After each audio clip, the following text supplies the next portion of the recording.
Dragon Gaiden, Rise of the Dragons! My time with the first 90 minutes of Double Dragon Gaiden, Rise of the Dragons has been a fun trip back in time to when arcades ruled the land and the NES was king of the castle. Combat is smooth and varied with everything you would expect from an old school side-scrolling brawler, complete with difficulty spikes in the middle of levels and bosses that end up either being pushovers or absolutely infuriating. But let's talk about some of the standout features of Double Dragon Gaiden. The special meter. This meter fills over time and fills faster as you do damage to enemies. When it's full, you can use it to execute either a special attack that results in a special KO, or swap characters as you choose two from the character select screen. If it's used as an attack and timed right, you can KO multiple enemies at a time, which results in a reward lovingly referred to as crowd control. This will then drop health pickups when 3 or more enemies are special KO'd.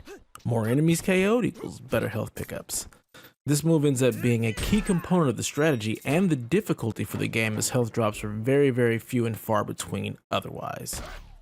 The other side of the coin for the special meter is the character switch. Low on health and have a full meter, go ahead and swap and let the other character gain a small bit of health back. Surrounded by enemies and getting wailed on, go ahead and swap and try to turn the tide. With the meter controlling 2 different components of the combat, it serves as a great risk or reward to add a little bit more depth to the game itself.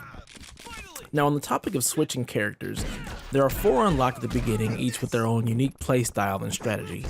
Brothers Billy and Jimmy Lee are the title characters and employ a dazzling array of fisticuffs.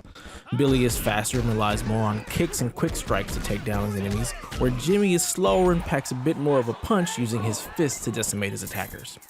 You also have Marion, who is no longer a damsel in distress, but a police officer, complete with an arsenal of weaponry, including mines, a handgun, police baton, and yes, she even has a rocket launcher.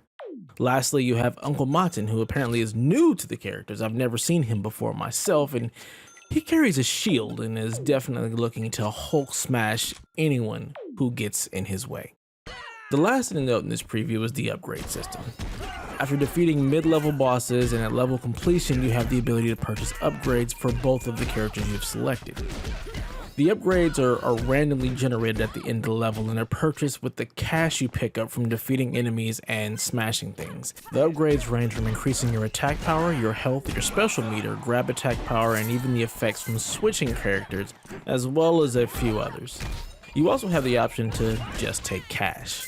Speaking of which, cash is king in this game, so make sure you break every box or piece of furniture you come across, because you'll also use your cash to purchase extra lives, and the cost goes up every single time you purchase one.